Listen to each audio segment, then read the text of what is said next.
Okay, yet another video about the making of a shot.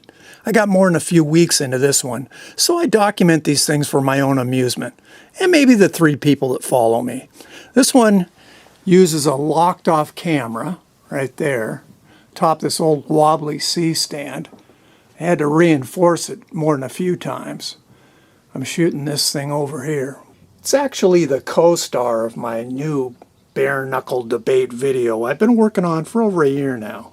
The star of the show is this clock, but it's actually these pinball parts that really make it tick.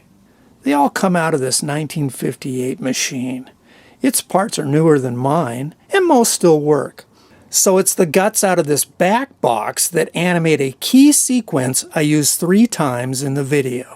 I had the idea of using this marvelous mechanism to somehow reveal the debate's 3 rounds, but I had no idea it could do so much more. I knew it had a bell that would work for the boxing metaphor, but it had a second bell that's worth keeping an eye on. The main idea was to use the number wheel to move the round numbers into frame. I tried to keep it light with styrofoam numbers with an 1/8" dowel receptacle. Too flexible. Wouldn't stop. Distracting. I had to beef it up with 1/4" pine and a magnetic stabilizer. A hot glued screw makes it removable from the hot glued nut on the wheel. I had to add counterbalance on the opposite side. Wasn't enough, but this speaker magnet made it perfect. For the word round, I wanted to use my favorite font, straight out of the 50s via Goodwill. They were made for home movies, 8mm I think, and I think they're French, with plaster from Paris. I superglued them to a scrap piece of Plex, hung it by strings and thread, draped it over pulleys, hoping the right wheel could lower it.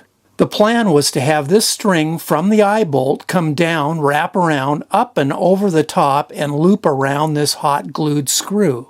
Problem was the jerky motion of the wheel would flip the words. So I faked it with this rig here. I ran out of pulleys, so I made this Mr. Peanut pulley, lightly salted. When the wheel gets power, so does this one, smoothly lowering the word. In-camera effects are my favorite, so I hot glued this thin Plex at 45 degrees on this filter holder. Down here are the printouts I cut up, flipped over, and glued to black velvet. The cause was not to blame. Solution drove the frame, with an eye on the bell. That determined the position and distance to the camera for all elements I wanted to focus on. But that focus had to rack, so I lassoed my Nikkor and saddled up another solenoid. Yeehaw! Back on the deck, another hit of black velvet. If you please. A shot to the solenoid and down she goes. As usual, dollar store flashlights are pivotal in the lighting scheme. They're focusable with a real lens. Sure, the lens can concentrate the light, but mostly it's the parallel beams that make it controllable. Like this used TP roll can isolate the light on bell number 1. Now bell number 2 light required dual TP. I added big capacitors to both of the bell lights because the LEDs turn on and off instantly. But add the cap, and look at this. The light decays with the sound. Before they rang out, they had to stand out, lost in the electromechanical jungle, until I went old school. A quartz bulb with its own lens. The parallel beams are corralled by barn doors, then blast through the brochure, finally shaped by junk mail and a cracker box. Last task, trigger all this stuff with split-second accuracy. It's back to school. Pinball technology, relays and switches, atop Jenga blocks I got from the free box at a garage sale the same weekend I built this rig. Each micro switch is sheetrock screwed in place, then fine-tuned by rotating Jenga and or the switch itself. I know there's a better way, but not today. Not with what I know.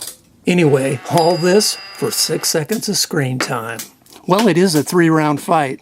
Hey, I'm fresh out of further ado, so here's the shot. Thanks for watching.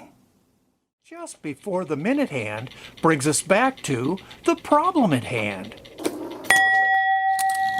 Round 1. the cause. They trade jabs and each get 3 because they will disagree. Round 2, the blame. Boy, do they point. 2 teams, 1 goal. Solutions. And it's that final round when your eye is open to ideas as things really get rolling because both sides